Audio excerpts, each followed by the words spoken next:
26 जनवरी यानी गणतंत्र दिवस है। इस दिन हमें कॉन्स्टिट्यूशन यानी संविधान का तोहफा मिला।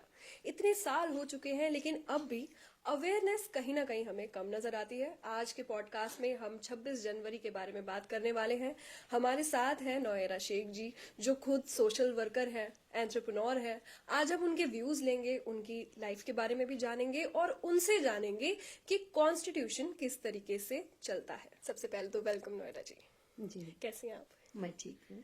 सबसे पहले आपके बारे में बात करते हैं। आपका बचपन कैसा था? बचपन से मैंने देखा है कि एक औरत के लिए जो सोच होती थी, जब मेरी पैदाइश थी उस वक्त बहुत डिफरेंट थी। बिल्कुल। अब बहुत काफ़ी बदल चुका है और सोच लोगों की बहुत अच्छी बदल चुकी है। उस पर उस बचपन में जो चीज़ें देखे उसी पर मैंने पूरा ज़िंदगी काम किया है। तो नोएरा जी, जैसा मैं जानती हूँ आप तिरुपति से हैं। जब जी, आप 10 साल की थी तब जी, वहाँ का माहौल अलग होगा, गलियां अलग होंगी, आपका घर अलग तरीके से होगा। उस बिल्कुल। टाइम का कैसा आपकी जिंदगी बीती उस टाइम? उस टाइम पे ज़िंदगी के ये हाल थे कि हमारे अब्बा एक बिजनेसमैन थे, इतने बड़े नहीं थे, नॉर्मली बिजनेस करते थे।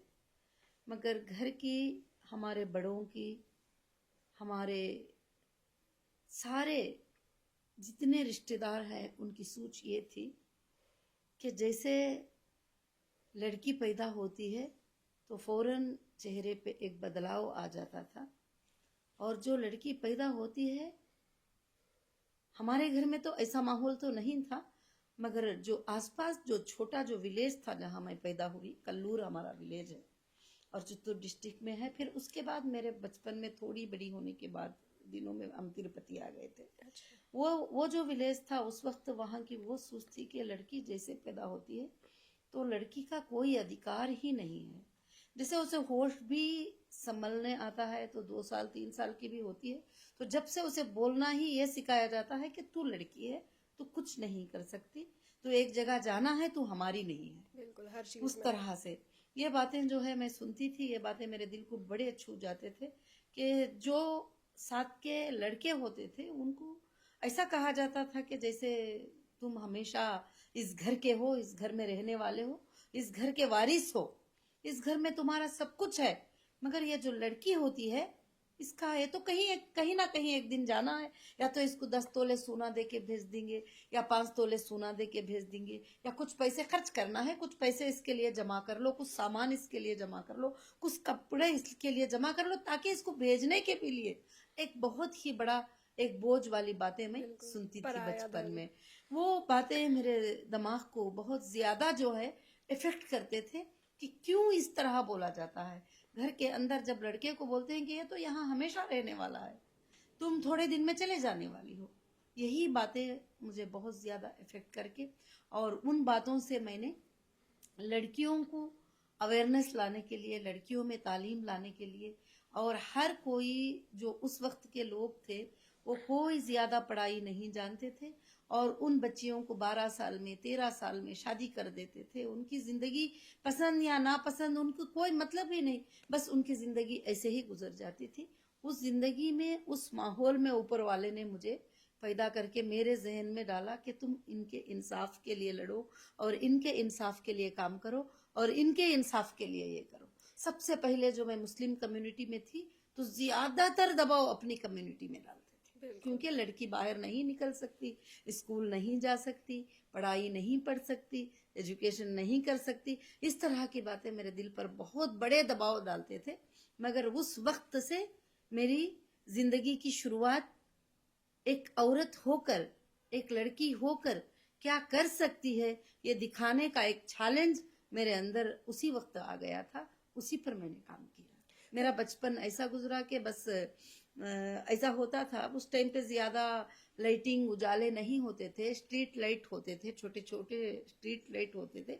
उस वक्त भी जो लोग पढ़ाने आते थे वो लड़कों को पढ़ाते थे, लड़कियों को नहीं पढ़ाते थे। मैं ये करती थी कि वो लड़कों को जो पढ़ाते ही वही सुनकर मैं पढ़ लेती थी। ABC करके उनको पढ़ाते तो मैं इधर चोरी से बैठ के लिख लेती थी, क्या बोलते हैं, ये बात क्या है करके बोल के, क्योंकि लड़की को पढ़ाना जरूरी भी नहीं समझते। ऐसे माहौल से मेरा एक टाइम चला और एक टाइम गुजराव आया। जी तो आपकी 16 साल की जब उम्र हुई होगी, आप ऑब्जर्व कर रही होंगी अपने जी आस पड़ोस में सब कुछ, तब जी आपने तब सोच लिया था कि अब इसी पे जो यही मेरी पूरी जिंदगी का मकसद है कि मुझे इसी पर लड़ना है अब जी आगे? मैंने घर में से लड़ाई तो मैंने बचपन से ही पूछना शुरू कर लिया। ऊपर वाले ने, रब ने मेरे दिल में ये क्वेश्चंस पैदा कर दिए कि मैंने सबको क्वेश्चंस करना शुरू कर लिया कि मेरे में और भाई में क्या फर्क हो सकता है, मेरे में और लड़के में क्या फर्क हो सकता है, क्यों उनको अपना मानते हो, एक लड़की को पराया मानते हो। हमेशा ये बात होती रही। और जब वो उसको पढ़ाकर जाने वाले टीचर उससे ज्यादा मैं पढ़कर बता देती थी, तो लोग जो है उस टाइम पर ये करते थे। तो मैंने जब उस वक्त से शुरू करते करते यहाँ तक कि जब मैं 15 साल की एज को पहुंची, तो उस वक्त तो मुझे इतनी समझ आ गई थी कि यहाँ तक कि मेरे आसपास बहुत सारी औरतें जमा हो गई थी। बिल्कुल। तो जी जैसे आप बड़ी होती गई जी जी आप, बड़ी होती गई और मैंने सबको बताया कि हमारे कुरान को पढ़कर मैंने बताया, इंडियन कॉन्स्टिट्यूशन के बारे में मैंने स्टडी किया, और मैंने बताया कि सबके इक्वल राइट्स हैं, इक्वल जस्टिस हैं, और कहीं पर भी ऐसा नहीं लिखा है कि लड़की को इस तरह से करना कम है है। किसी से। और उस वक्त में आप समझ सकती है कि कितनी दुनिया टूट पड़ी होंगी। सबको जब बताया जाता था कि औरतों के हुकूक ही, ये सब जितने भी बातें बोले जा रहे हैं ये बातें गलत बातें हैं, ये बातें अपने बनाए हुए बातें ही, ऊपर पैदा करने वाले ने ये बातें नहीं बताया है। तो उस वक्त की फाइट कैसी होगी, उस वक्त किस तरह से उसको हैंडल करना पड़ा, किस तरह से, उस तरह से मैंने बहुत सारा काम भी किया।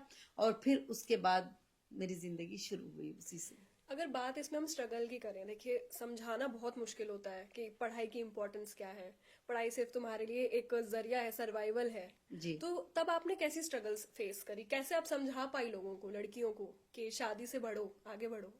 उस वक्त ऐसा था कि 7th पढ़ लेती कोई भी लड़की तो उसको रोक देते थे। वो बता देते थे कि 12 साल तेरी उम्र हो गई, अभी जाना नहीं है कहीं पर भी।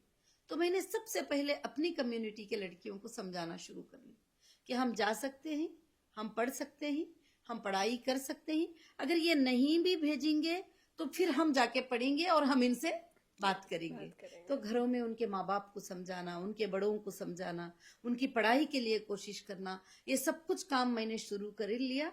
फिर उसके बाद मुझे कहीं सपोर्ट मिलना नजर नहीं आया, तो फिर मैंने खुद का एक इदारा 1998 में तिरुपति में मैंने स्टार्ट कर दिया। तो ये लीडरशिप आपके अंदर कहाँ से आई? आप जो स्ट्रीट लाइट्स के नीचे पढ़ रही थी, तब आपने सोचा कि अब मुझे कुछ करना होगा, अब मैं लीडर बनूंगी? सच्ची बात तो यह है कि लीडरशिप बनना, लीडरशिप क्या होती है, आज भी आप पूछ रही हो तो मुझे नहीं मालूम कि लीडरशिप किसको कहा जाता है। मगर मेरे अंदर ये सोच सोच कर कुछ बातें आ गए कि अब मैं नहीं खामोश रहूंगी, मैं इन सबको बताऊंगी कि हमारे राइट्स क्या हैं और हमारे हक क्या है, हमारे हुकूक क्या हैं। हमको कोई भी दबा नहीं सकते, किसी लड़की को उसके मर्जी के बगैर शादी नहीं कर सकते। और कोई भी लड़की कमा भी सकती है, वो बिजनेस भी कर सकती है, वो पढ़ाई भी कर सकती है, और वो पॉलिटिक्स में भी आ सकती है। उस लड़की को जो है ना सब कुछ हुकूक मिलना चाहिए। बिल्कुल। उसी वक्त से जो है हमने जुबान उठाना शुरू कर लिया और एक मिशन, एक अवेयरनेस शुरू किया मैंने तिरुपति चित्तूर डिस्ट्रिक्ट में। छोटे छोटे विलेजेस में अवेयरनेस शुरू किया। 10 लड़कियों को जमा करना, 5 लड़कियों को जमा करना, 10 महिलाओं को जमा करना। लड़की तो मान जाती थी, छोटी बच्ची होती थी, मगर उसकी माँ कभी नहीं मानती, उसकी दादी कभी नहीं मानती, उसके बाप कभी नहीं मानते। फिर मेरा काम हो गया कि उनको समझाना जाके कि नहीं, ऊपर वाला रब तुम्हें ऐसा नहीं बोल रहा है, ऐसा बोल रहा है, ये बात ऐसा, हाँ हमारे किताबों में ऐसा है, मगर मौलाना साहब ने ऐसा बता दिया था। मतलब इस तरह से क्या होता था कि काफी हुकूक, उनके राइट्स पूरे भी खो जाते थे। ऐसे हजारों लाखों की जिंदगियां तबाह हो जाते थे कि जिनको कुछ पता नहीं होता था। आज माहौल बहुत बदल चुका है। फिर उसके बाद वहां से वहां, वहां से वहां मैंने एक स्टेट में काम किया। काम करने के बाद फिर दूसरे स्टेट को पता चला, तो फिर वहां के लड़कियां मुझे बुलाने लगे। फिर तीसरे स्टेट में पता चला, वहां के महिलाएं लड़कियां मुझे बुलाने लगे। फिर और चौथे स्टेट में पता चला। तो इसी तरह मैंने पूरे हिंदुस्तान का करीब दौरा किया है, सिर्फ महिलाओं के राइट्स के लिए, बच्चों के राइट्स के लिए। उसके बाद काफी स्कूल्स, काफी कॉलेजेस, काफी सारे चीजें मैंने शुरू कर लिया। और उसी के लिए मैंने बिजनेस भी, हमारा हीरा गोल्ड के नाम से बिजनेस शुरू किया था। उसमें हमारे महिलाएं ही 95% ज्वाइन किए थे और उन्हीं से हमारा बिजनेस चलता था। उसी से सब कुछ, उसी से था सब कुछ भी। आज भी हमारी वही ख्वाहिश है कि महिलाओं की और बच्चों की मदद करें। जी। बिल्कुल। महिलाओं की राइट्स की आप बात करती हैं, एक लाइन तो आपने पक्का सुनी होगी जी। कि अपनी हद में रहो। जी तो बिल्कुल। ये लाइन जब आप अपने ऊपर सुनती थी तब आपने डिसाइड क्या किया कि मेरी हद क्या है, जी। कहाँ पे जाके मेरी हद शुरू है और कहाँ पे खत्म है? जी। हद रखने के लिए, हद करने के लिए उस वक्त में छोटे ही वक्त से घर में बाप ने हद रख दिया था, दादी ने एक हद रख दिया था, फिर उसके बाद रिश्तेदारों ने हद रख दिया, फिर उसके बाद उल्मा ने हद रख दिया, उसके बाद लोगों ने हद रख दिया। तो वो सारे हदों को मैंने इन किताबों को पढ़ के बता के जो है सारे हदों को तोड़ती गई और हदें टूटते चले गए। जी। तो अगर आप अब अपने आप को देखें 16 साल की नोएरा, तो अपने आप को आप एक क्या किस तरीके से देखेंगी, क्या मैसेज देंगी और क्या उसे बताने वाली हैं कि क्या स्ट्रगल आने वाली है आगे? आगे भी जो है ना, आज जो अर्बन सिटीज है उसके अंदर थोड़े लड़कियां पढ़ी लिखी हैं, बहुत सारे मालूमात है, मगर आज भी विलेजेस में करीब करीब वही हालत 50% लोगों के उस तरह के हैं। पूरे मैं नहीं बता सकती, 50% लोगों के वही हालात हैं। और खरियों में, विलेजों में जो है आज भी बच्चियों के और महिलाओं के ऐसे ही हालात हैं जिनको कुछ भी नहीं मालूम, ना उनके राइट्स मालूम है, ना उनको कुछ पता ही नहीं है कि उनके क्या राइट्स होते हैं। तो मुझे बहुत ही सताया गया और बहुत मुश्किल पहुंचाई गई। हर जगह पर जहां पर एक लड़की को तकलीफ होती मैं जाकर खड़ी हो जाती, वो मेरे दुश्मन बन जाते। जहां पर एक लड़की को मुश्किल होती, एक औरत को एक जगह पर सताया जाता, उस औरत के लिए जाके इंसाफ की जुबान उठा लेती। अगर कोई शोहर पकड़ के मार देता मेरे सामने तो मैं उसके ऊपर कोई कंप्लेंट कर देती, तो वहां से वो मेरे उसकी पूरी फैमिली मेरे ऊपर एक दुश्मन बन जाती थी। बहुत सारे चीजें। मगर जब मुझे जो ताकत दिया, जो आज का रिपब्लिक डे जो है, वो डे है, मुझे ताकत दिया जब मैंने कॉन्स्टिट्यूशन पढ़ना शुरू किया और कॉन्स्टिट्यूशन में मैंने देखा कि काले गोरे को एक ही रेट है और हिंदू मुस्लिम को एक ही रेट है और किसी को कोई बड़ा नहीं है। जब जाते कंप्लेंट पकड़कर, हमें पता नहीं चलता था कि देखो ये लड़की को कोई मारा है, सताया है, तकलीफ है। जब पुलिस के पास जाते तो पुलिस क्या करती थी, उसको अवॉइड कर देती थी। हमें पता नहीं उतनी छोटी उम्र में कि क्या है, किसको बात करना है, क्या बात है। मगर उसको कहीं से फोन आता था एक पॉलिटिशियन का, और वो एक वहां का एमएलए लोकल का फोन कर देता तो वो बिल्कुल बेचारा खामोश हो जाता था। तो फिर जब कॉन्स्टिट्यूशन पढ़े तो फिर मुझे ये बात मालूम हो गया कि हिंदुस्तान की सबसे बड़ी सुप्रीमो जो है ये कॉन्स्टिट्यूशन, तो सबसे बड़ी सुप्रीमो जो है ये कॉन्स्टिट्यूशन है। और इसमें लिखा गया है इस किताब के अंदर कि सारे भी ब्रदर अंबेडकर ने, जैसे 1947 में हमको आजादी मिल गई, तो 1947, 1948, 1949 और 1950 तक के लिए जो है ये कॉन्स्टिट्यूशन की तैयारी हुई। और इस कमेटी में मुसलमान भी बैठे, इस कमेटी में हिंदू भी बैठे, इस कमेटी में सारे लोग बैठकर इसको फैसला किए। और सारे राइट्स जो है, रिपब्लिक डे, डेमोक्रेटिक कंट्री और रिपब्लिक डे और इंसान के हुकूक, हर इंसान को प्रोटेक्ट करता है कॉन्स्टिट्यूशन। ये मैंने देखा और ये मैंने सीखा। और जब से मैंने इस बात के ऊपर बहस भी करना शुरू किया कि वहां पर जब जाते तो वहां पर एक एमएलए का फोन आ जाता तो फिर ये रोक देते, तो हम कॉन्स्टिट्यूशन को सुनाते थे उनको, इसमें ये एक्ट में तुम ऐसा नहीं कर सकते, ये एक्ट ऐसा है। तो आज हमें ये बात पता होना चाहिए कि आज का दिन बहुत ही बड़ा प्यारा दिन है, बहुत ही बड़ा अच्छा दिन है कि आज का दिन हिंदुस्तान की आजादी बनी गई दिन है। आज का दिन हिंदुस्तान की आजादी के लिए एक कानून को बनाकर एक हाथ में लोगों के रख दिया। अब यहाँ पर ना कोई सीबीआई बड़े ही, ना कोई इंटरपोल बड़ी है, ना कोई एजेंसी बड़ी है। कोई भी दुनिया की एजेंसी हो, कोई दुनिया का कितना बड़ा पॉलिटिशियन इंडिया का हो, यहाँ तक के प्रेसिडेंट भी इसको फॉलो करना, कॉन्स्टिट्यूशन को बहुत ही बड़ा जरूरी है। जजेस को इसको फॉलो करना है और प्रेसिडेंट को इसको फॉलो करना है। सारे लोगों को इसकी बाउंड्री में रहना है। मगर पूरे लोग इस बाउंड्री में रहना है तो कुछ लोगों को तो कॉन्स्टिट्यूशन के बारे में पता भी नहीं है। इसीलिए अब एक बहुत बड़ी टीम तैयार हो रही है कि constitution awareness program total India में कैसे चलाएं, बच्चों को स्कूल में और कॉलेजेस में ये बताएं। उनको ये मालूम है कि कॉन्स्टिट्यूशन है, उनको ये मालूम है कि रिपब्लिक डे 26 जनवरी है, और उनको ये मालूम है कि उस दिन झंडा लहराया जाता है। और मगर तुम किसी भी नेता को जाकर पूछ लो कि कॉन्स्टिट्यूशन में क्या लिखा हुआ है, वो उनको नहीं पता। बिल्कुल। अगर पढ़ लें, अमल कर लें, तो इससे बेहतर कुछ नहीं है। सबके लिए इंसाफ, सबके लिए अच्छा। और कोर्ट को भी इसमें क्या लिखा है कि दोनों तरफ से भी सुनना जरूरी है, बिल्कुल। दोनों तरफ से भी सुनना जरूरी है। और दुनिया तुम्हारे ऊपर लाख इल्जाम लगा ले, कॉन्स्टिट्यूशन एक ही कहता है कि एविडेंस लाना है, प्रूफ करना है। इल्जाम लगाने से कुछ नहीं होता किसी के ऊपर भी, और एविडेंस लाना है, उसको प्रूफ करना है, बिल्कुल। जिसको ट्रायल कोर्ट कहा जाता है। और ट्रायल कोर्ट क्या है? कॉन्स्टिट्यूशन में लिखा है। हाई कोर्ट क्या है? कॉन्स्टिट्यूशन में लिखा है। सुप्रीम कोर्ट को क्या करना है? कॉन्स्टिट्यूशन में लिखा है। किसके क्या राइट्स हैं, किसके क्या हुदूद है, सबको लिखा है। मगर कॉमन मैन को सबसे ज्यादा पावर दिया कि कॉमन मैन सबसे फाइट कर सकता है। किसको लेकर कर सकता है? कॉन्स्टिट्यूशन। जी, सबको लेकर, सब पे फाइट कर सकता है।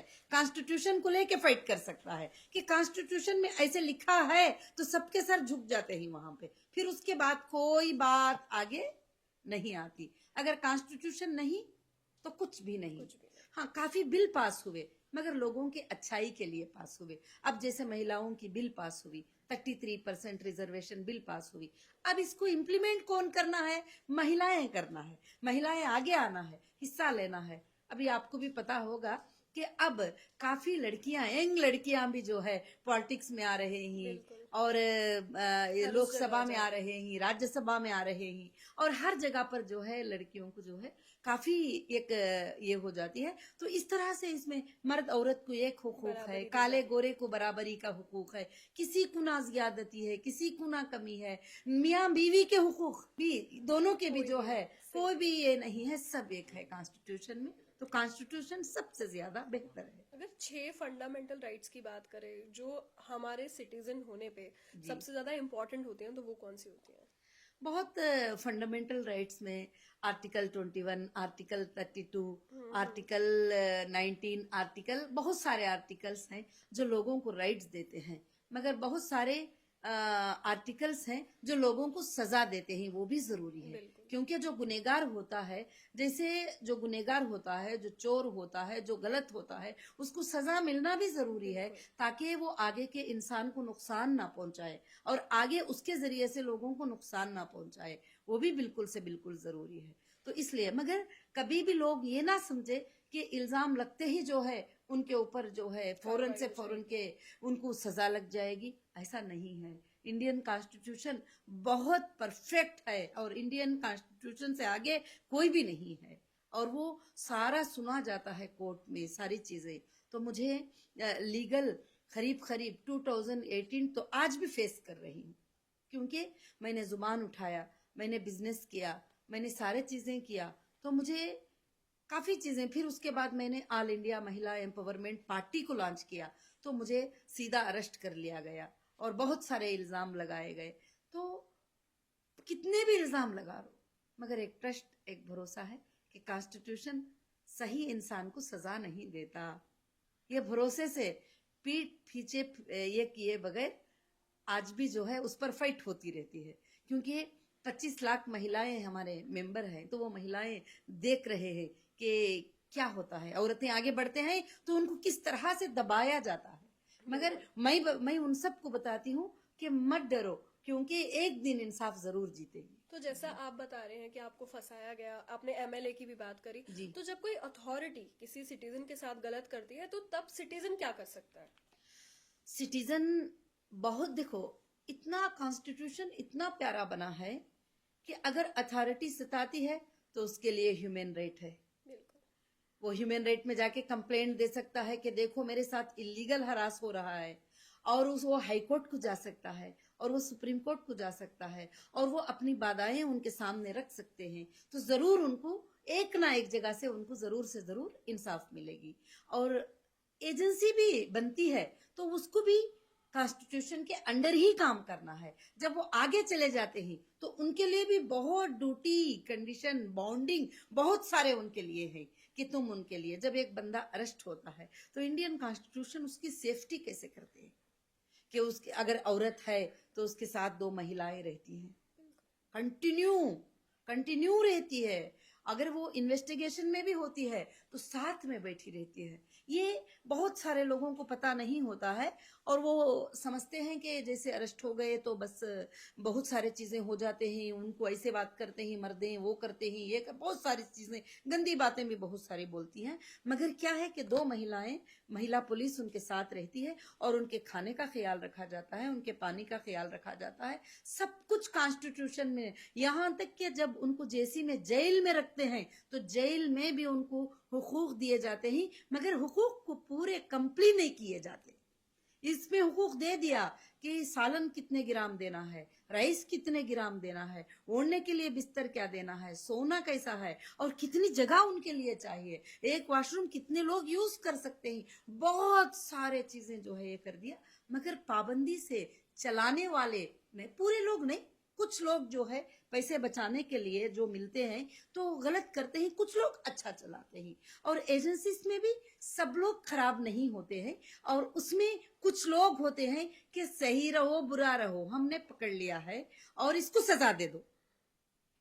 मगर कोर्ट देखती है उसको, कोर्ट ऑब्जर्व करती है कि गुनहगार हो तो सजा देती है, गुनहगार नहीं है तो सजा नहीं देती है। और उसी तरह से उसमें भी अच्छे लोग भी हैं जो सच होता है वही लिखते हैं, और जो लोग गलत होते हैं और वो लोग कुछ भी लिख देते हैं, जहां से फोन आ गया ये लिख दो। हाँ, और आज मीडिया ट्रायल तो आपको मालूम है कि मीडिया ट्रायल तो बहुत ज्यादा शुरू हो गया है कि वहां फैसला होने से पहले, मीडिया उसको मुजरिम बनाने से पहले मीडिया उसको मुजरिम बना देती है सबसे पहले। जी।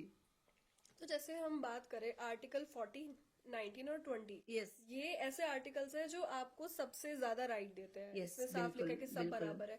तो मैं ये जानना चाह रही हूँ कि क्या आज भी इस चीज पे मान के चल रहे हैं हम लोग, सिटीजन एम्पावर हो रहे हैं इससे या नहीं? मैंने यही आज का हमारा बैठना यही है कि सिटीजन को ये मालूमात ही नहीं है। अग्री। आपके घर में 10 लोग हैं तो आर्टिकल 19, आर्टिकल 132, आर्टिकल 14, आर्टिकल क्या होते हैं, आर्टिकल किस लिए होते हैं, क्या पता है उनको? मुझे खुद को भी नहीं पता नहीं था, पता। मुझे भी खुद को नहीं पता था। बाद में उसको मैंने पढ़ा और उसको मैंने समझा। और यहाँ तक कि हमको ये भी नहीं पता है कि क्रिमिनल कोड क्या है, सिविल कोड क्या है, और सिविल में क्या सजा होती है, क्रिमिनल क्या होता है, और नॉर्मल नेचुरल क्या होते हैं, फैमिली केसेस क्या होते हैं, ये सब कुछ जो है किसी को भी पता नहीं है। जब अवेयरनेस आएगा तो घर में एक 10 मिनट कॉन्स्टिट्यूशन को पढ़ा जाएगा तो वो बच्चा भी जो है खड़ कर बात कर सकेगा।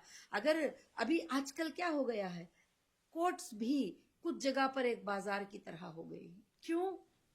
कि वहां पर फीस फिक्स की जाती है। आपको पता है, अगर आप गरीब हैं, आपके पास पैसे नहीं है, तो आपके लिए बड़ा वकील नहीं खड़ा होता लड़ने के लिए। जिसको तुम खड़ा करती हो 10-20 हजार देकर, वो तुम्हारे लिए सही लड़ नहीं पाता, उसका फेस नहीं होता है। क्या बोलते हैं, फेस वैल्यू। मगर मैं कहती हूँ फेस वैल्यू नहीं, कॉन्स्टिट्यूशन वैल्यू। कॉन्स्टिट्यूशन को लेकर आप खुद खड़ी हो सकती हो, कॉन्स्टिट्यूशन को लेकर आप खुद लड़ सकती हो। आप लायर नहीं हो, मगर जज साहब के सामने आप खुद बता सकती हो कि ये मेरे साथ गलत हुआ है, ये इस तरह से गलत किए ही, ये इस तरह से गलत है करके आप अपनी लड़ाई लड़ सकती हो। मैं चाहती हूँ कि देश का हर बच्चा, हर महिला, हर औरत कॉन्स्टिट्यूशन को लेकर वो खुद इस काबिल बन जाए कि वो पूछे आगे सवाल। क्या सरकार, गवर्नमेंट जो होती है वो बढ़कर हो सकती है कॉन्स्टिट्यूशन से? बिल्कुल नहीं। कॉन्स्टिट्यूशन सुप्रीमो है, कॉन्स्टिट्यूशन सबसे बड़ा होता है। सरकारें बदलते हैं, आज एक सरकार होती है, कल एक सरकार हो जाती है, 5 साल के बाद, परसों को 5 साल के बाद एक सरकार होती है। कॉन्स्टिट्यूशन 70 साल से चल रहा है और कॉन्स्टिट्यूशन चलेगा हमेशा। कॉन्स्टिट्यूशन नहीं चलेगा तो गुंडा का राज हो जाएगा। और कॉन्स्टिट्यूशन से आज भी देश के 90% लोग जो है, अगर उनको मालूम भी नहीं है तो ला के लिए डरते हैं, डर कर जो है चलते हैं, ला से डरते हैं, ला से डर कर जो है चलते हैं। तो कॉन्स्टिट्यूशन सबसे ऊपर, सबसे ऊंचा है हिंदुस्तान में। जब मान लीजिए कभी देश में कोई इमरजेंसी लग जाती है जी, तो तब कौन से ऐसे राइट्स होंगे जो उसके वक्त भी इंसानों के पास, सिटीजन के पास होंगे अवेल करने के लिए कि भाई अब कुछ नहीं हो सकता? कुछ नहीं हो सकता ऐसा है ही नहीं। अगर कोर्ट्स खुले हैं तो कितनी भी बड़ी इमरजेंसी लग जाए तो उसके लिए अधिकार होते हैं। और किस तरह की इमरजेंसी, उसको इमरजेंसी में अलग अलग तकलीफ होती है। कोई घर में बंद हो जाता है, कोई बाहर बंद हो जाता है, कोई भूखा रहता है, कोई आगे से फिरता है। तो किस तरह का भी एप्लीकेशन कोर्ट में वो लगा सकता है। अगर कोर्ट नहीं तो उसके लिए इंसाफ कौन देगा। बिल्कुल जी सही कहा आपने। जी सिटीजन के जो राइट्स हैं उनका मिसयूज होते हुए तो हम रोज ही देखते हैं, सोशल मीडिया पे कितनी न्यूज आ रही है रोज। लेकिन उस वक्त जब मुझे पता चलता है कि मेरी राइट्स का यहाँ पे मिसयूज हो रहा है, तब मैं क्या कर सकती हूँ? जब आपके राइट्स का मिसयूज हो रहा है तो आप जरूर अप्रोच हो सकते हैं, ह्यूमन राइट अप्रोच हो सकते हैं। अगर आपको जहां से नाइंसाफी मिलती है, जिस ऑफिसर से नाइंसाफी मिलती है या जिस घर से नाइंसाफी मिलती है, तो हमारी गलती क्या होती है कि जैसे इल्जाम लग जाता है, आगे से इल्जाम लग जाता है, तो वो इतना घबरा जाते हैं कि अब वो सोचते हैं कि अब हम जवाब ही नहीं दे सकते और ऐसे ही अपने राइट्स को खो सकते हैं। तो तुम लेटर लिख के दे सकती हो कि नहीं, ये मेरा सच्चा है और ये मेरे साथ गलत हुआ है। और यहाँ तक के ऑफिसर्स भी मानते हैं, जब तुम देती हो तो वो भी मानते, क्योंकि उनको सच्चाई का पता ही नहीं होता है। एक अच्छे इंसान को सामने ले जाकर खड़ा कर देते हैं, बोलते हैं ये चोर है, ये फलाना है, इसके ऊपर ये एक्ट लगा दो, ये एक्ट लगा दो, ये फ्रॉड है, सब लगा देते हैं। अगर तुम जब उसको क्लियर करती हो तो समझ सकते हैं वो जरूर से। कितना इम्पोर्टेंट होगा आजकल जो यूथ है उनके लिए कि कॉन्स्टिट्यूशन पढ़ना चाहिए उन्हें? मैं कहती हूँ कि 100% नहीं, 1000% इम्पोर्टेंट है। अगर कॉन्स्टिट्यूशन पढ़ते हो तो आगे के दिनों में तुम सेफ हो। अगर कॉन्स्टिट्यूशन नहीं पढ़ते तो तुमको कोई भी किस तरह से भी नचा सकता है, तुम्हारा लायर भी नचा सकता है तुम्हें। तुम जिसको ला समझते हो, लायर समझते हो, जो तुम्हारा प्रोटेक्टर समझते हो, वो आगे वाले को बिक जाता है कभी। जब ये तुम कॉन्स्टिट्यूशन जब तुम्हें पता होता है तो उस वक्त तुम उनको पूछ सकते हो कि कॉन्स्टिट्यूशन में तो ऐसा है, तुम मुझे क्यों डरा रहे हो। क्योंकि सबसे बड़े गुंडाराज वही हो गए। फोन करते हैं कि 10 लाख पकड़ के लेके आ जाओ, नहीं तो जो है तुमको कल जो है ये हो जाने वाला है। क्यों साहब, ऐसा तो कॉन्स्टिट्यूशन में ऐसा है ना, लॉ में ऐसा है ना। आप लॉ को सामने रख के लड़ो तो हाँ मैडम, लॉ तो लड़ना है मगर पैसे तो होना है। जी पहले पैसे फिर काम जी दूसरे। जी जी जी तो होता है। क्या ये बचेगा जब भी कि जब हम इसको कॉन्स्टिट्यूशन को समझे। रिपब्लिक डे सच्चा अभी भी पूरा कंप्लीट नहीं हुआ है। जिस दिन बच्चा बच्चा कॉन्स्टिट्यूशन को पढ़कर हुकूक को जान लेता है, उस दिन हमारा सच्चा रिपब्लिक डे होता है। तो ये जो अवेयर करता है एक तरह से, कॉन्स्टिट्यूशन आपको बताता है कि आपके हक क्या है। जी तो ये जो अवेयर सिटीजन हम बोलेंगे, जी जागरूक नागरिक, जी वो जी। कैसे बनता है एक इंसान? एक इंसान को जब वो गलती के रास्ते में चले जाता है, देखिए कॉन्स्टिट्यूशन ने हमें अच्छाई करने का सिखाया है। जब वो गलती के रास्ते में जाता है तो शायद, अभी एग्जाम्पल, आजकल स्कूल के बच्चे तक ड्रग्स लेने लग गए ही, कितने कितने गंदे माहौलों में जा रहे हैं, गंदे गंदे माहौल के काम चलते हैं। अगर वो कॉन्स्टिट्यूशन को स्टडी कर ले कि अगर हम पकड़े जाएंगे तो हमें ये सजा मिलेगी, अगर हमारे ये गुनाह पर हमको ये सजा मिलेगी, तो अवेयरनेस उनके अंदर खुद ब खुद पैदा होना है। तुम बोलने से नहीं, बल्कि खुद ब खुद उनके अंदर अवेयरनेस पैदा होना है। और वो दूसरों को भी उसको अवेयरनेस के लिए तैयार करना है कि तुम जो है ऐसे चीजों से बचते चले जाओ। कॉन्स्टिट्यूशन ने तुम्हें राइट्स ही नहीं दिया, तुम्हें समझाया भी कि बुराइयों से बच जाओ और तुम अच्छे काम करो, अच्छे काम करो और बुराई के काम से तुम बच जाओ। तो जब तुम अवेयरनेस स्टार्ट करेंगे तो एक से एक अभी, क्योंकि कोई अवेयरनेस स्टार्ट करने वाला नहीं, कोई कुछ पढ़ा है, कोई कुछ पढ़ा है। तो मगर खासकर से ये अवेयरनेस विलेजेस में सबसे ज्यादा जरूरत है। सिटीज में कम से कम पढ़े लिखे लोग होते हैं जो उनको सब पता चलता है, मगर विलेजेस में कॉन्स्टिट्यूशन क्या है पूछो तुम जाके, एमएलए से पूछ लो, नहीं बता सकते। तो ये जानकारी करना बहुत जरूरी है। जी तो जैसे हम बोलते हैं एक स्ट्रांग डेमोक्रेसी चाहिए इस देश के लिए, जी। तो उतना ही इम्पोर्टेंट है कि एक स्ट्रांग सिटीजन भी होना चाहिए। स्ट्रांग सिटीजन होने के लिए आपको कॉन्स्टिट्यूशन समझना चाहिए। Constitution our strength. जब उसको तुम जानती हो, क्योंकि मुझे ये बात कब पता चली, जब मुझे तरह तरह से सताया गया, तरह तरह से हिलाया गया। मुझे बार बार, ऊपर वाले का तो बेहद भरोसा होता है कि सच्चाई की जीत होती है, मगर कॉन्स्टिट्यूशन के बारे में भी एक स्ट्रेंथ आता था कि कॉन्स्टिट्यूशन मेरे साथ गलत नहीं कर सकता, गलत नहीं होगा मेरे साथ, क्योंकि कॉन्स्टिट्यूशन में ऐसा है नहीं कि मैं गुनाह ना करूं तो मुझे गुनहगार बना दे।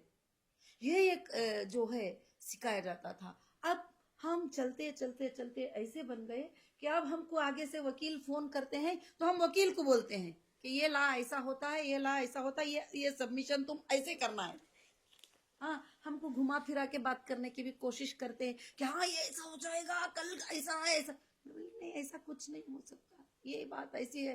तो हाँ मैडम, कोशिश करते हैं मैडम, मतलब इस तरह से होता है। मगर वकील भी इसको भेंडी का बाजार ना बनाते हुए, ला समझकर ला के लिए लड़ते हुए, जिस वकालत पे तुम साइन लेते हो, जो वोट तुम लेते हो, उस वोट को कायम रहकर तुम अपने क्लाइंट के साथ वफादारी निभाते जाएंगे तो देश को, तुम्हारा देश के लोगों को, देश के नागरिकों को भरोसा आता जाएगा लोगों के ऊपर के हाँ हमारे लिए ला है, हमारे लिए इंसाफ है। जब इंसान को कहीं पर मारा जाता है, कहीं सताया जाता है, कहीं मुश्किलें दिए जाते हैं, उसको जीने का एक सुराग नजर आता है कोर्ट। उस वक्त में मैं कोर्ट को जाऊंगी, मैं कोर्ट को जाके करूंगी, तुम्हारा किस्सा करूंगी, आगे वाले दुश्मन को यही तो बताती ना, तुम्हारा किस्सा करूंगी, तुम्हें बताऊंगी तुमने मेरे ऊपर ऐसा कर दिया, मैं तुम्हारे ऊपर मानहानि केस करूंगी, मैं तुम्हारे, मतलब कॉन्स्टिट्यूशन ने बहुत सारे राइट दे रखे हैं, बहुत सारे राइट दे रखे हैं। मगर आज क्या हो रहा है कि कितने कैसे कैसे बदनामियां कर रहे हैं, कोई औरतें फांसी लगा के मर रही हैं, कोई वो, अब किसी को फेस करने की ताकत आने के लिए अंदर स्ट्रेंथ तो होना चाहिए कि किस तरह से वो लड़ाई करे। हमारे सामने ऐसे ऐसे वाकये आते हैं कि किसी ने, अभी एआई आ गया तो एआई की वजह से किसी ने उसका फेस लगा दिया और नंगी औरत के फेस पे फेस लगा दिया और उसको वायरल कर दिया। अब उसके हस्बैंड ने जाके उसको जान जाने तक के लिए मार दिया। आपने उसमें उसको चेक कर सकते ही तो, और वो जाहिल था, अनपढ़ था, उसको नहीं मालूम कि ये एआई का वीडियो है। अब वो किसी गैर मर्द के साथ इस तरह का वीडियो ले जाके बता दिया। अब तो वो उस तरह से कि अब अगर वो कॉन्स्टिट्यूशन को जानती तो मरती नहीं थी, फांसी नहीं लगाती थी वो, और वो कॉन्स्टिट्यूशन को जानती तो उसको सजा दिलाती थी जिसने उसके साथ ये हरकत किया। कहाँ से ये वायरल हुआ, किस तरह से हुआ, मुश्किल तो होती है। ऐसा नहीं कि बड़ा इजीली ऑर्डर मिल जाएगा कोर्ट में, उसके लिए लड़ना होता है, उसके लिए फेस करना होता है। फेस करने के लिए स्ट्रेंथ कॉन्स्टिट्यूशन होता है, कॉन्स्टिट्यूशन से स्ट्रेंथ मिलता है, खड़ के लड़ सकते हैं। तो जिके ये मेरा नहीं है, ये एआई का वीडियो है, अब वो एआई का वीडियो प्रूफ करा लेने के लिए उसको 5 साल तो लग जाएंगे, मगर उसके पास स्ट्रेंथ होना चाहिए, पैसे होना चाहिए, सब कुछ होना चाहिए। मगर इसलिए देश के अंदर भी कानून पे खास कर से नज़र रखना चाहिए, एजेंसियों को, साइबर क्राइम वालों को और बहुत सारे चीज़ों को, कि औरतों के साथ जुल्म और नाहक होने से उनको बचाता जाए। क्योंकि औरत एक नाजुक सी चीज है और उसको छोटी बात पर उसका बेटा गलत नजर से देखता है तो वो मरने को तैयार हो जाती है, उसका बाप गलत नजर से देखता है तो वो मरने को तैयार हो जाती है। वही बेटी न गलत नजर से देखते हैं तो बाप मरता नहीं है, उसके अंदर वो हिम्मत, एक ताकत होती है। तो इसलिए मैं चाहती हूँ कि महिलाओं के लिए, बच्चों के लिए हमारी लाइफ रही है, पूरी जिंदगी लाइफ रही है। एक महिला ही एक भाई की बहन होती है, एक हस्बैंड की बीवी होती है, और एक बच्चे की माँ होती है, और एक भाई की बहन होती है, एक महिला ही होती है। तो उस महिला को हम सपोर्ट करने के लिए काफ़ी अवेयरनेस प्रोग्राम, काफ़ी चीज़ें, आज भी हम बैठते ही नेट के ऊपर तो लाखों के लोगों को कुछ एम्पावर होने के लिए लिख कर डालते हैं, तो एक बात से उनको हिम्मत मिलती है, अफजाई। तो लाख लोग देखेंगे तो कम से कम उसमें से 50 लोगों को मगर अच्छाई की तरफ बढ़ाएं, अपने माइंड को अच्छाई की तरफ लेके जाएं, अच्छाई की तरफ लेके जाएं। यही माइंड बुरा भी कर सकता है, यही माइंड अच्छा है। वही एआई, तुम अच्छी बातें बनाते जाओ तो अच्छी बातें बना के वायरल करो तो लोगों को अवेयरनेस आता है, अच्छी बातें आते ही। वही एआई के साथ तुम बुरे काम करो उसके हाथ से तो वो काम करा के लोगों के जान निकाल सकते हैं। तो इसीलिए क्या है कि खास कर से क्या है कि हमको अच्छे काम करने के लिए अवेयरनेस लाना बहुत ज्यादा जरूरी है। हाँ, तो आप कोर्ट्स की बात कर रही थी, तो सुप्रीम कोर्ट को सबसे ज्यादा कहा जाता है कि वो गार्जियन ऑफ कॉन्स्टिट्यूशन है, तो ऐसा क्यों? यही है सुप्रीम कोर्ट। जो है यही है। यही है सुप्रीम कोर्ट। सुप्रीम कोर्ट में भी इसको आगे जाने की इजाजत नहीं है किसी को भी। कॉन्स्टिट्यूशन ऑफ इंडिया गार्डियन है ये, सुप्रीमो है। सुप्रीम कोर्ट भी यही है, जो है यही है, आप जो इस हिसाब से आर्टिकल्स चलो। दिए हैं सुप्रीम कोर्ट भी यही है कि सुप्रीम कोर्ट भी इसी को फॉलो करना पड़ेगा। अगर इसको फॉलो नहीं करेंगे तो फिर कोर्ट्स का कुछ भी मतलब नहीं रहेगा। Session court, high court, supreme court सब कुछ यही है। सुप्रीम बचपन से कोर्ट भी लेकिन जी। मैं कंफ्यूज होती थी कि हाई कोर्ट और सुप्रीम कोर्ट क्या है। वो मुझे अभी तक, अब मेरे को समझ आने लगा है कि हाई कोर्ट ये होता है और सुप्रीम कोर्ट ये होता है। देखिए, छोटी कोर्ट जो होती है सेशन कोर्ट होती है। जैसे इंसान को फौरन अरेस्ट कर लेते हैं, बेसिक तौर पे ले जाके वहां पर छोड़ देते हैं, और उसके बाद ये कोर्ट भी हमारे साथ नाइंसाफी करती है। तो कॉन्स्टिट्यूशन ने राइट दिया है कि आर्टिकल 226 में आप रिट पिटीशन लगा के हाई कोर्ट को जा सकते हैं। वहां बोल सकते हैं कि देखो मेरे साथ ऐसा जुल्म हो रहा है, ऐसी बात हो रही है, ऐसी बात हो रही है। वहां कुछ आर्डर भी हो जाता है या जो भी होता है तो फिर आर्टिकल 132 सुप्रीम कोर्ट आ सकते हैं, वहां पर भी आ सकते हैं। दो तरह के जाने होते हैं, एक आके इंटरिम के लिए, रिलीफ के लिए जाना होता है, एक आके जजमेंट पे जजमेंट। एक नीचे की कोर्ट में जजमेंट हो गया क्रिमिनल करके, फिर हाई कोर्ट में भी हो गया जजमेंट क्रिमिनल करके, फिर सुप्रीम कोर्ट भी दे दिया, तो अब कोई रास्ता नहीं बचा आपके नहीं पास। बचा। अगर इंटरिम ऑर्डर्स होते हैं, जैसे सेशन कोर्ट का भी ऑर्डर अभी इंटरिम ही है, अभी ट्रायल ही स्टार्ट नहीं हुआ है, अभी हाई कोर्ट का भी ऑर्डर इंटरिम ही है, और अभी सुप्रीम कोर्ट का भी ऑर्डर इंटरिम ही, एक ऑर्डर होते हैं इंटरिम के ऊपर होते हैं।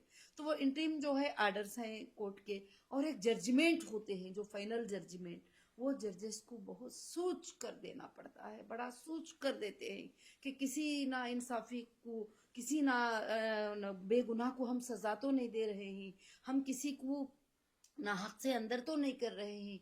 कितने ऑर्डर सुप्रीम कोर्ट के आते हैं, आप देखते हैं हमारे इंसाफ के लिए बहुत सारी चीजें, बहुत सारे आर्टिकल, बहुत सारी बातें, बहुत सारी चीजें आती हैं, मगर इसके अंदर के ही होते हैं। इससे कितने लाइन भी लिख लो, इससे आगे बढ़कर नहीं।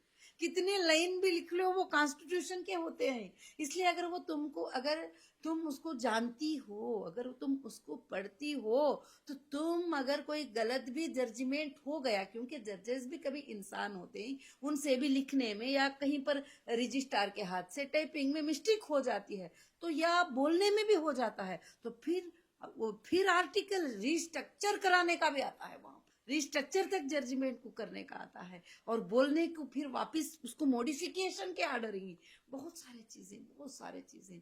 और एक जज का बेंच होता है, फिर वहां पर हमें ये नहीं मिलेगा तो दूसरे बेंच पे जाते हैं, फिर वहां नहीं होगा तो 3 जजेस बैठते हैं, उनके बेंच पे जाते हैं, फिर लास्ट 5 जजेस के बेंच के ऊपर होता है, फिर सुप्रीम कोर्ट ऑफ इंडिया का आखिरी ऑर्डर होता है। वो तो वहां तक भी कोशिश करते हैं। मेरे ख्याल से इंसाफ तो कहीं ना कहीं मिल ही जाएगी। अगर नाहक सताता है तो चोर पकड़ा ही जाएगा, अगर आप सच्चे हो सच्चे हो तो। देखो, सच्चे हो तो ही फाइट करने की ताकत आती है। अगर आप झूठे हैं तो हम झूठे हैं तो जरूर हम डर के कहीं ना कहीं रुक कहीं तो जाएंगे हाथ कि खा- कहीं ना कहीं फंसी जाएंगे, क्योंकि एक क्रिमिनल का काम तो कर लिया है ना। झूठ छुपता नहीं है हाँ, झूठ कभी। छुपता नहीं है। ये काके डाउट के ऊपर करना होता है, एक रेड हैंडेड गुनाह को पकड़ लेना होता है, जो किसी को मारते हुए, किसी को करते हुए, या कोई ले जाते हुए, कोई उठा के चोरी करते हुए, वो एक अलग बात हो जाती है। फिर उसके बाद तो पक्का प्रूफ हो जाता है, उसके बाद तो पक्का ये हो जाता है। उस पर भी इंडियन कोर्ट ने, कॉन्स्टिट्यूशन ने नहीं कहा कि देखते ही उसको सजा दे दो, मगर वो क्यों किया, किस लिए किया, क्या वजह थी करने की, ये पूरा ट्रायल करो। क्या उससे कोई करवाया गया या वो खुद किया था, वो सारा ट्रायल करने के बाद ही फैसला हो सकता तो है। सुप्रीम कोर्ट को कौन अप्रोच कर सकता है? मतलब ऐसा तो नहीं होगा कि कोई भी जाके सीधा सुप्रीम कोर्ट में अपनी अर्जी लगा दे, कुछ ना कुछ तो होते होंगे नहीं, ना। सीधा बहुत सारे केसों में नहीं होता है, कुछ केसेस में सीधा अर्जी लग जाती है। कुछ इमरजेंसी की केस है, जैसे रेप के केसेस आए थे, बहुत सारे केसेस आते हैं, तो सुप्रीम कोर्ट में भी उसको स्पेशल लाइव पिटीशन कहा जाता है, तो उसको लगा सकते हैं। सुप्रीम कोर्ट में पीआईएल होता है, public interest litigation. Public interest litigation वो होता है कि पब्लिक को नुकसान पहुंच रहा है, तो तुम भी डाल सकती हो, मैं भी डाल सकती हूँ, वो भी डाल सकते हैं, सब लोग भी डाल सकते हैं।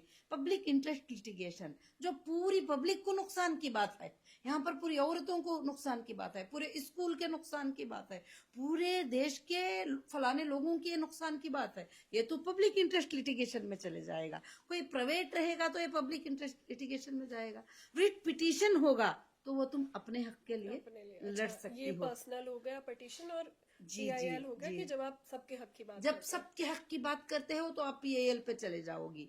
अभी जैसे एक को सताया, एक ही तरीके से सता रहे हैं देश में 100 जगह, 100 जने भी मिल गए तो वो पब्लिक हो गई, चले गए पीआईएल लेके कि इतने लोगों को ये नुकसान पहुंच रहा है अभी, तो ये पीआईएल होता है।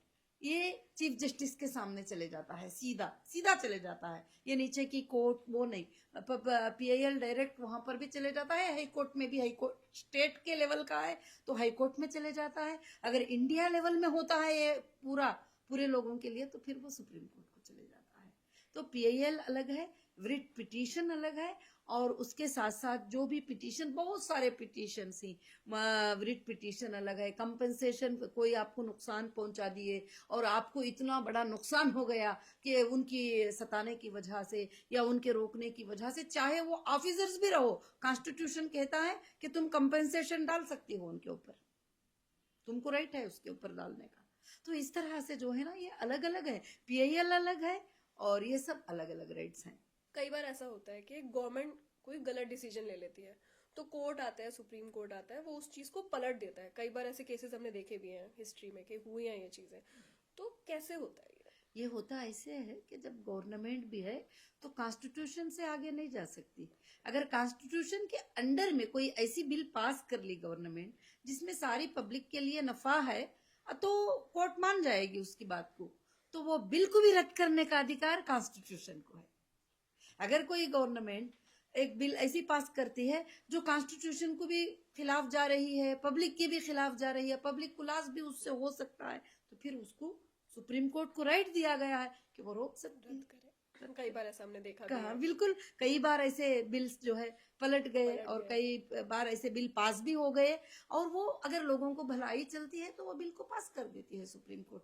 अगर वो लोगों के लिए नुकसानदायक है तो वो उसको रद्द कर सकती है, ये भी कॉन्स्टिट्यूशन ने कहा है। औरतों के हक में हमने कितनी बार देखे हैं ये, जी तो बिल्कुल बहुत बार हमने देखा है।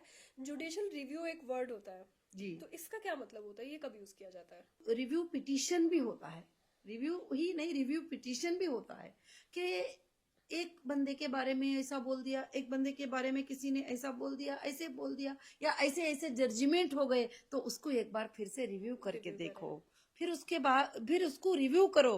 रिव्यू करने के बाद उनको फिर समझ में आता है कि ये लाइन गलत हो गई थी, तो ये लाइन को निकाल दिया, कहीं पे कुछ मिस कहीं पे मिस कर दिया है तो फिर ऐड कर देंगे, तो इसको रिव्यू बोलते हैं, रिव्यू पिटीशन बोलते हैं। रिव्यू पिटीशन भी सुप्रीम कोर्ट के अंदर डालकर रिव्यू करा सकते हैं आर्डर।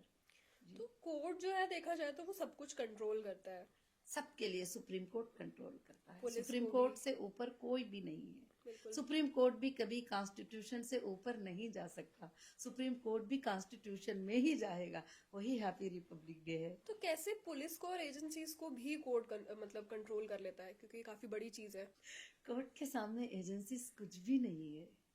कोर्ट जो होता है ये बहुत बड़ी बात होती है, चाहे छोटी कोर्ट भी हो, सेशन कोर्ट भी हो, तो बड़े बड़े कलेक्टर को, मिनिस्टर को, ऑफिसर्स को बुला के 1 मिनट में सजा भी दे देते हैं, बिल्कुल 1 सेकंड में 1 सेकेंड में ये कर देते हैं। तो एजेंसीज भी कोर्ट से बड़े नहीं है, कोर्ट सबसे बड़ी है।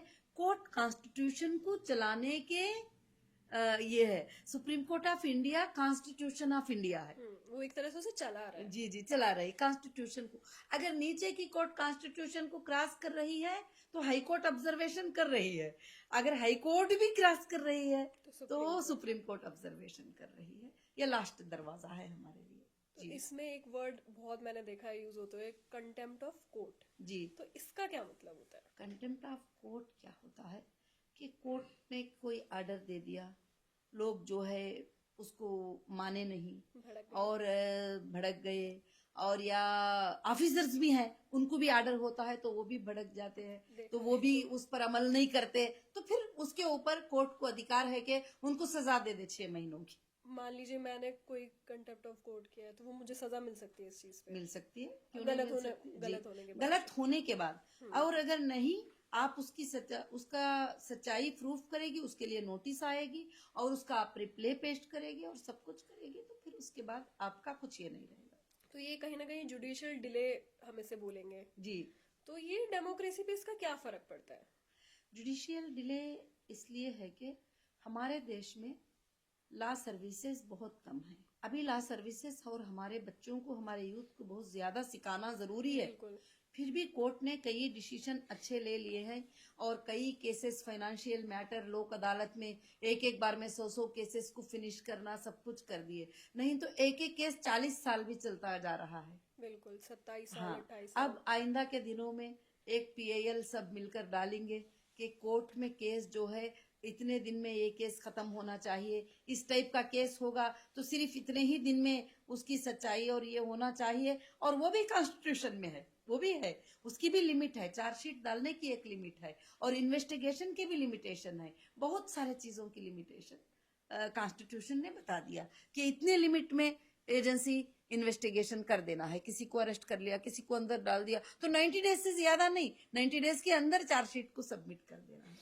बहुत सारी चीजें हैं, जानकारी करने की है, मगर आज हम उसको पूरा नहीं कर सकते। ये आज रिपब्लिक डे है, तो कॉन्स्टिट्यूशन को जिंदा करने के लिए आज हमारा ये प्रोग्राम रहा। कहीं ना कहीं जैसे आपने अभी बात करी डिले की, हम बात कर रहे थे डिले के पीछे एक ये रीजन भी हो सकता है कि लॉयर्स जो है अभी इतने बच्चे बन नहीं रहे हैं जाके, जी। तो कहीं ना कहीं इसको भी हमें बढ़ावा देना चाहिए। बढ़ावा नहीं, अभी बढ़ रहे ही, काफी लॉयर्स भी बढ़ रहे हैं और आगे भी चलकर जो है लॉ इंस्टीट्यूशन भी बढ़ रहे हैं और जजेस भी बढ़ रहे हैं। हाँ। जजेस की हमारे देश में बड़ी कमी बहुत है ज्यादा जरूरी और है। जजेस की बहुत ज्यादा जरूरी है और चाहिए कि रिटायर जजेस को भी वापस किसी और केसेस के लिए उनको फिर आर्बिट्रेटर सेंटर, मीडिएशन सेंटर का उनको भी मौका दिया गया है। बहुत सारे काम बहुत जल्दी जा रहे हैं और अब स्पीडी ट्रायल का और स्पीडी उनके लिए जस्टिस मिल जाए और उसके लिए भी कोशिश होगी और धीरे धीरे होता जा रहा है और आगे बढ़ेगा। जुडिशरी का जो है फ्यूचर कैसा दिखता है आपको?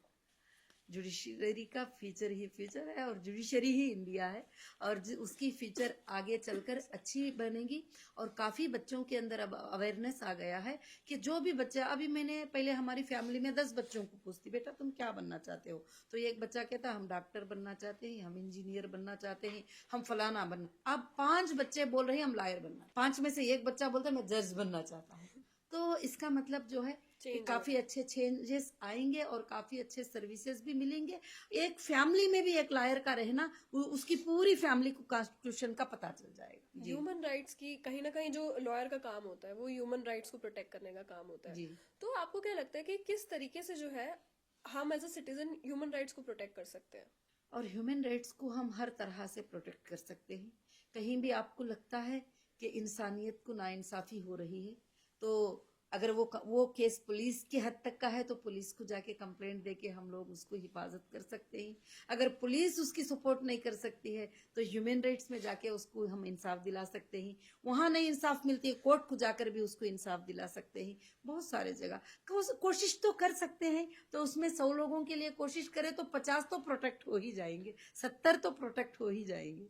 हाँ, मतलब ये है कि आपके आसपास आप कुछ अन्याय होते हुए देख रहे हो तो अपनी आवाज उठाओ। जरूर। बिल्कुल। और अन्याय होते हुए देखकर खामोश रहना इंसानियत का काम नहीं है। बिल्कुल। अन्याय के खिलाफ जंग लड़ना और अन्याय के खिलाफ आवाज उठाना बहुत ज्यादा जरूरी है। मगर ऐसा ना हो कि हम पार्टियों के खिलाफ जुबान उठा लिए, उनके खिलाफ जुबान उठा लिए, बोले तो बोले मुसलमान ही बुरे हैं, बोले तो बोले हिंदू। नहीं, हम सब इंसान हैं, हम सब एक हैं। हम सिर्फ लड़ाई लड़ेंगे, अन्याय के खिलाफ लड़ेंगे, जस्टिस फॉर ह्यूमैनिटी के लिए लड़ाई लड़ेंगे, इंसानियत के लिए लड़ेंगे। कहीं ना कहीं जैसे बहुत बार ये हमने केसेस देखे भी हैं, आपने देखे होंगे कि पुलिस जो है इलीगल आपको अरेस्ट कर लेती है, विदाउट वारंट आपको उठा के ले जाती है। जी। तो तब लोग कैसे अपने आप को बचाए? क्योंकि देखो गरीब की तो क्या हालत है हमारे देश में, आप सबको पता ही है। देखिए, कुछ केसेस हैं कि विदाउट वारंट भी उनको अरेस्ट करने की इजाजत भी कॉन्स्टिट्यूशन ने दे रखा है। आईपीसी में उनको, आईपीसी कोड में उनको है। कुछ केसेस ऐसे हैं, अभी एग्जाम्पल देखिए, अभी रास्ते पे जाते हुए किसी ने चाकू से किसी को मार दिया, तो क्या वो वारंट का इंतजार करते रहेंगे उसको उठाने के लिए? वो तो भाग जाएगा, फिर उसको तो उठाना पड़ेगा। तो कुछ है, कुछ ऐसा होता है कि बगैर वारंट के आते हैं, तो आपको अधिकार है कि मुझे किस बुनियाद पे अरेस्ट कर रहे हो, बताओ। मेरा वारंट कहाँ है, और वो मुझे बताओ, और मेरा एफआईआर क्या है, और मेरा क्राइम क्या है, ये बताओ। ये पूछने का अधिकार आपको जरूर है, और वो बताएंगे भी। अगर रियल ऑफिसर है तो जरूर बताएंगे। और यहाँ तक कानून में ये राइट है, जब किसी को कहीं से अरेस्ट कर लिया जाता है तो उसके एक रिश्तेदार को फोन करके इन्फॉर्म बताया करे, जाता है। कि बताया जाए कि ये तुम्हारे बंदे को अरेस्ट कर लिया गया है, ये बंदे को यहाँ से यहाँ लेके जा रहे हैं। वो भी हमारे राइट्स को ये प्रोटेक्ट करते हैं। और तो और यहाँ तक के लोग, जो एजेंसीज होती है, वो पर्सनल क्वेश्चन करते हैं।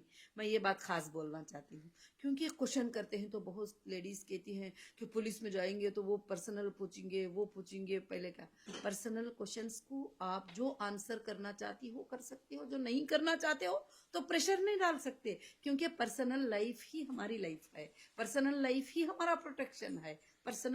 पर्सनल होता है। बस तुमने जो गुनाह किया है, तुम्हारा जो गुनाह है, उसी के बारे में जवाब देना होता है। बाकी और कोई पूछने का अधिकार नहीं रखते कोई चीज के बारे में। कई बार ये न्यूज़ भी देखी होंगी कि कस्टोडियल वायलेंस हो गया, अंदर ही पुलिस वालों ने मारा। कई बार ऐसा भी हुआ है कि जेल में जो कैदी थे उनका मर्डर हुआ है। तो उस टाइम पे कैसे बचाएगा कोई, मतलब अब कहाँ जाएगा कोई? उस पर भी जाएगा, आप भी जा सकती हो। अगर कस्टोडियल में किसी का डेथ हो जाता है तो वो पूरे देश के साथ नाइंसाफी है, क्योंकि वो कस्टडी जो होती है वो जस्टिस हाउस होता है। एक जज साहब उसको भेजते हैं कस्टडी के अंदर। वहां अगर उसको मार दिया जाता है तो जुबान उठाना बहुत जरूरी है, और इंसाफ लेना भी बहुत जरूरी है। और जो ये NHRC होता है, इसका क्या रोल होता है और इसमें हम कंप्लेन कैसे कर सकते हैं? National human rights commission. State wise है कमीशन, और डिस्ट्रिक्ट वाइज भी है, और इंडिया वाइज भी है। और वहां जाकर आप बड़ा सिंपली ऑनलाइन पे भी, आप आजकल आप ऑफिसेस को ही जाने की जरूरत नहीं, सब तो आप सब ऑनलाइन लिंक है, और ऑनलाइन लिंक पे जाके क्या हुआ है वो कंप्लेंट कर सकती है, ओटीपी आ जाएगी आपको, सब कुछ करके आप इंसाफ ले सकती हो। और ह्यूमन राइट्स को इतना अधिकार है कि वो कोई भी इंडिया की एजेंसी को नोटिस कर सकते हैं और सवाल कर सकते हैं। वही आपने सोशल मीडिया की बात करी, ऑनलाइन बात करी। ऑनलाइन इतनी न्यूज चलती है जी। कि हमें समझ ही नहीं आता है कि जुर्म किसने किया है, क्या किया है, कौन मुजरिम है। तो मीडिया जो ये ट्रायल आजकल चल रहा है, ये पूरा जो मीडिया चल रहा है, ये किस हद तक किसी का पूरा नजरिया बदल सकता है? ये पूरा नजरिया कॉन्स्टिट्यूशन बदल सकता है। कि मीडिया में बोलना, मीडिया में किसी ने बोल दिया कि किसी को 100 कत्ल कर दिया है, तो 100 लोगों को कोर्ट में कौन बताएगा? बिल्कुल। मीडिया का बोलना वो फाइनल नहीं है। कोर्ट में ट्रायल होना है, एविडेंसेस प्रूफ होना है। कोर्ट ने जो बात कहा है वो बात हो सकती है। उसमें भी कई लोग नाइंसाफी भी ये हो जाते हैं कि उनके लिए लड़ने वाला कोई लायर नहीं होता है, उनके लिए खड़ा होने वाला कोई नहीं होता है। तो हो सकता है वहां भी नाइंसाफी हो तो उनको और एक कोर्ट में इंसाफ मिल जाएगी जरूर से। बिल्कुल। बिल्कुल। ऐसे में एक राइट आती है, राइट टू लाइफ। तो पहले के मतलब लोग ज्यादातर, उनका मन ये था, वो ये सोचते थे कि राइट टू लाइफ मतलब जिंदा रहो बस। तो हाँ। इसका मतलब क्या हुआ? इसका मतलब जिंदा रहो बस, इसका मतलब नहीं है। ये जीने का कोई मतलब ही नहीं है। जिंदे भी रहना है, और जिंदा लोगों को रखना भी है, और लोगों के लिए काम भी करना है, और इंसाफ के लिए फाइट भी करना है। और जैसे ह्यूमन डिग्निटी की बात करें, इंसानों की इज्जत जो है पर्सनल लेवल पे अगर हम बात करें, तो क्या गवर्नमेंट का, कॉन्स्टिट्यूशन का इसमें रोल होता है प्रोटेक्ट करने के लिए? बिल्कुल, कॉन्स्टिट्यूशन में रोल है प्रोटेक्ट करने के लिए।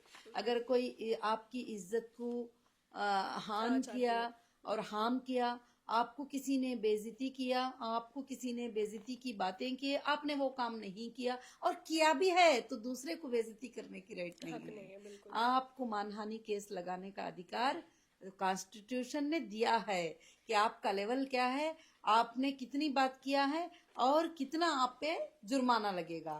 तो इस चीज पे भी आप केस कर सकते हो अगर कोई मेरी इज्जत पे आंच आती है किसी की बातों से या किसी के एक्शन से। बिल्कुल इज्जत पे आंच आती हो तो फौरन आप केस दर्ज करा सकती हो, सिविल करा सकती हो, क्रिमिनल करा सकती हो। अगर कोर्ट को जाने की ताकत रखती हो तो क्रिमिनल केस करा सकती हो। अगर नहीं, चलो सिविल डालते हैं तो सिविल डाल सकती हो। तो जरूर उसमें भी तुम्हें इंसाफ मिलेगी, मगर प्रूफ के साथ, एविडेंस के साथ। आज बीएनएसएस आके बहुत अच्छा हुआ कि बगैर एविडेंस के कोई चीज ना किसी पर एफआईआर कर सकता, ना किसी को अरेस्ट कर सकता, और झूठे चीजें नहीं बना सकता, बिल्कुल। फैब्रिकेटेड नहीं कर सकता। जब रियल आपके साथ नाइंसाफी हुई है तो वो बच भी नहीं सकता। वही हम बात करते हैं, यूथ की बात करते हैं। देखिए मुझे ऐसा लग रहा है यूथ एक ही डायरेक्शन में जा रहा है, नशे। तो जी, जितने नशे चल रहे हैं उतनी स्मगलिंग भी चल रही है, तो इसमें डीआरआई का क्या रोल होता है? डीआरआई का रोल स्मगलिंग में होता है, हाँ, नशे में नहीं होता है। स्मगलिंग वही। जी, हम्म, डीआरआई का रोल स्मगलिंग में होता है। जो लोग देश से, दूसरे कंट्रीज से चीजों को लाते हैं, यहाँ पर टैक्स पे करने के लिए छुपाते ही, ड्यूटी पे करने के लिए छुपाते ही, उन लोगों का पकड़कर गवर्नमेंट में, कोर्ट में उनको प्रोड्यूस करना, वो उनका काम होता है, वो उनका डिपार्टमेंट होता है। अच्छा, और ये एसएफआईओ जो है, ये जी, कॉर्पोरेट में किस तरीके से काम करती है? एसएफआई वो जो है, ए सीरियस फ्रॉड इन्वेस्टिगेशन सिर्फ कंपनीज को इन्वेस्टिगेट करती है। अच्छा, और कंपनीज को इन्वेस्टिगेशन करती है कि ये कंपनी क्या किया है, क्या किया? क्या किया सिर्फ है। कंपनीज के लिए होता है? कंपनीज के लिए होता है, बाकी कोई केस उसके अंदर नहीं होता। सिर्फ आरओसी के रिलेटेड केस वो देखती है। एक एफआईयू, ये शायद जी, ब्लैक मनी का। बहुत सारे। जी, हाँ, ये ब्लैक मनी के लिए इन्फोर्समेंट होता ऑफ डायरेक्टरेट मनी लैंडरिंग केसेस देखते हैं। है। अच्छा, जी, और एनसीबी, ये तो हमने मतलब कोविड में बहुत सुना है कि जी, जी, एनसीबी क्या कर रही है। जी। इनका काम होता है नारकोटिक्स, मतलब ना, ये नशों के लिए काम नशों करते के हैं। लिए तो नशे को बंद करना इस टीम का काम होता इलीगल है। कहीं कुछ और स्मगल। 100 से ज्यादा एजेंसीज हिंदुस्तान में है। हम दूसरी बार उसके बारे में बड़ी सुकून से डिस्कस करेंगे, क्योंकि एजेंसीज को, हर एजेंसी को बिठा रखाया है एक एक गुनाह को बचाने के लिए, मगर ये नहीं कि इनोसेंट को हरास करने के लिए। उनको, एजेंसीज को रखा इसलिए गया है कि जो गुनेगार है उनको पकड़े और उनको उनको सजा दे। सजा दे। ये नहीं कि किसी इनोसेंट को, उनके हाथ में पावर है तो वो इनोसेंट पे वो पावर को यूज करे, इसलिए नहीं है। तो ये किस हद तक जो आप बोल रही हैं ये होता है, कितनी बार? बहुत सारे जगह पर इनोसेंट पे भी हरासमेंट हो जाता है।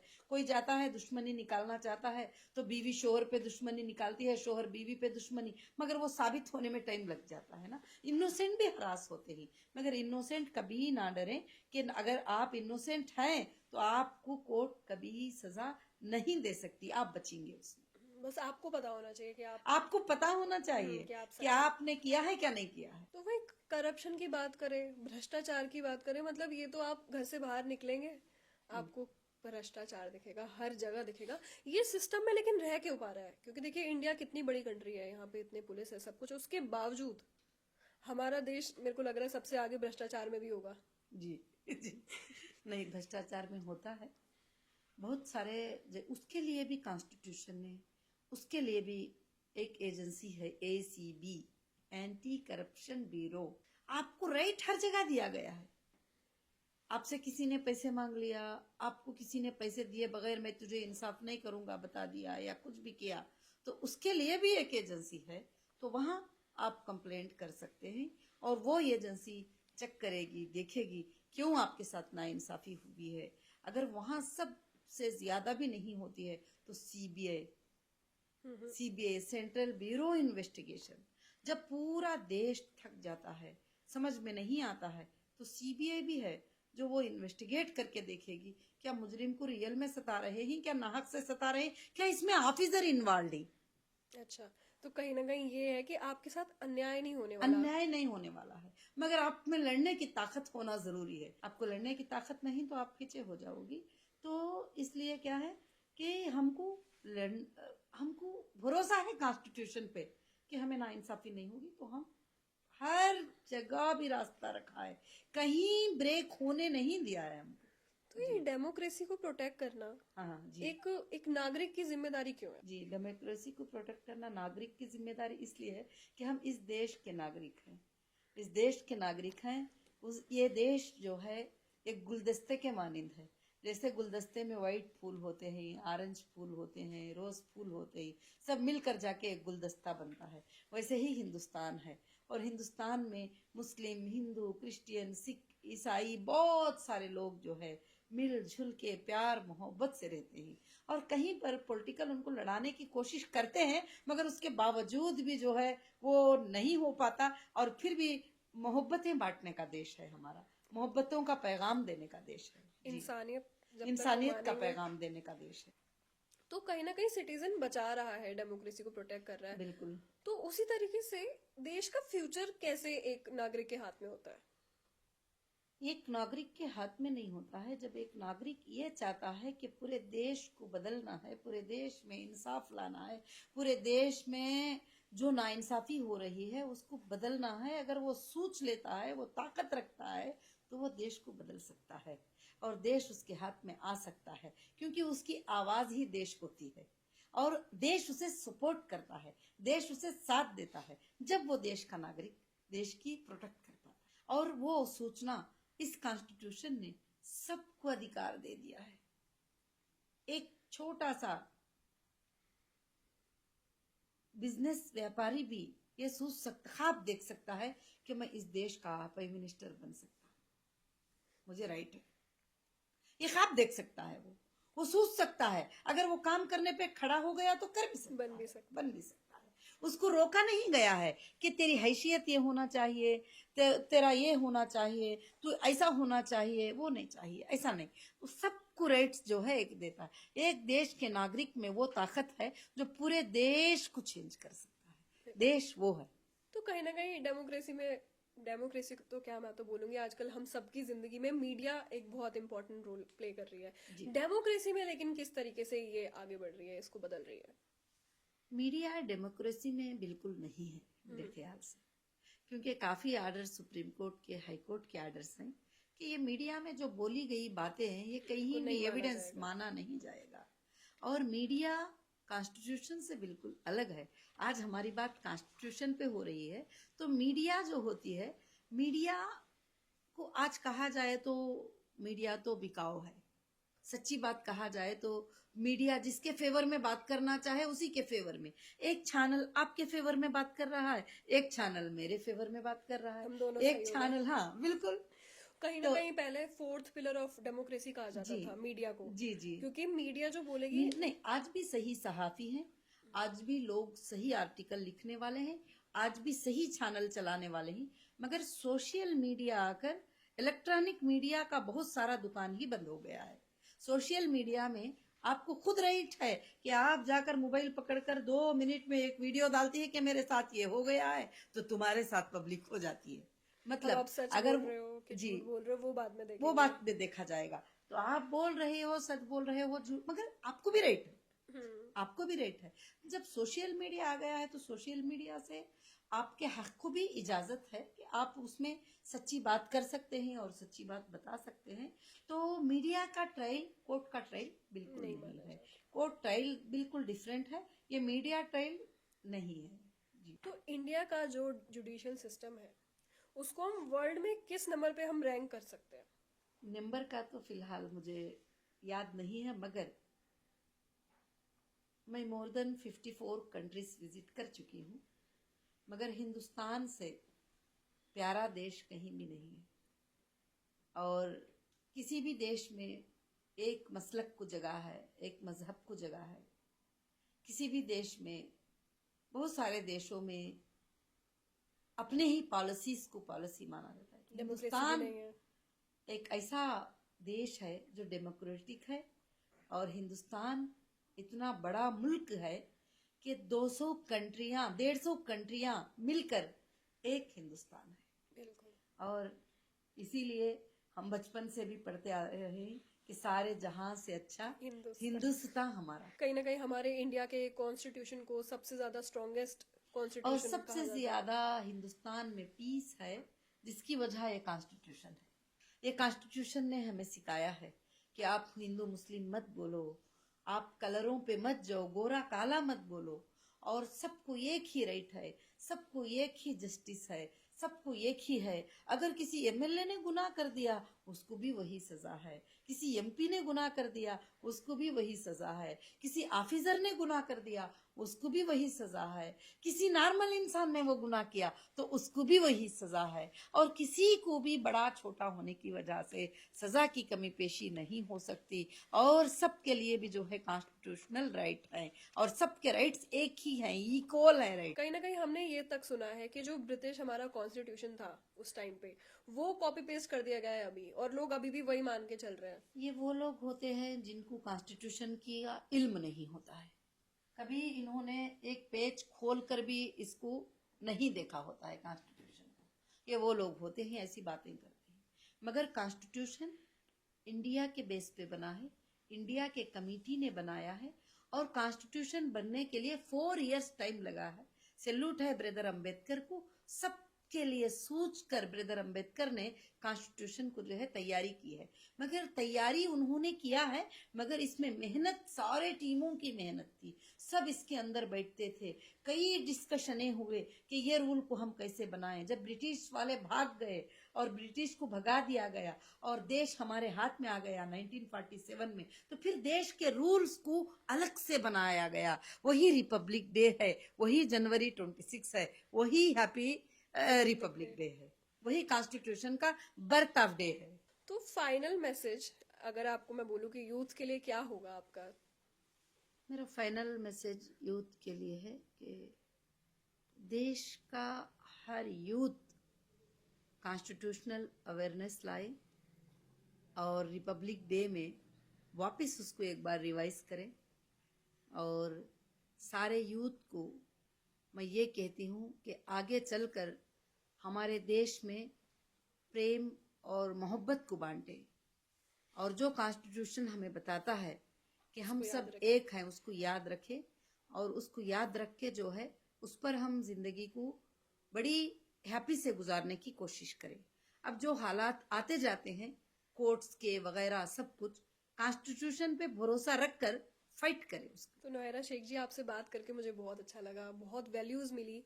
मैंने खुद बहुत सारी चीजें कॉन्स्टिट्यूशन के बारे में जानी जो मुझे नहीं पता थी। ऑनेस्टली बहुत ज्यादा मुझे अच्छा लग रहा है। ये खुद भी फिलंथ्रोपिस्ट है, इनका बिजनेस है, इन्होंने वर्ल्ड लेवल पे हम इंडिया को रिप्रेजेंट किया है, वुमेन को रिप्रेजेंट किया है, जो बहुत अच्छी बात है। एंड लास्टली मैं यही बोलूंगी कि आपको कॉन्स्टिट्यूशन को लेके अवेयर होना बहुत जरूरी है एज अ इंडियन सिटीजन, क्योंकि यही आपको एक राइट देता है, आपको इंसान बनाता है, नहीं तो आप नहीं सरवाइव कर पाओगे। And happy Republic day all of you. सारे देश के लोगों के लिए हैप्पी रिपब्लिक डे। और हैप्पी रिपब्लिक डे में मुझे भी बहुत अच्छा लगा कि आज आपने कॉन्स्टिट्यूशन के ही क्वेश्चन किए और कॉन्स्टिट्यूशन बुक रख के क्वेश्चन किए, तो बहुत ही अच्छा लगा। ताकि देश में हम आगे के दिनों में ये कॉन्स्टिट्यूशन अवेयरनेस प्रोग्राम पूरे देश में चलाएंगे, क्योंकि कॉन्स्टिट्यूशन अवेयरनेस बहुत ज़रूरी है।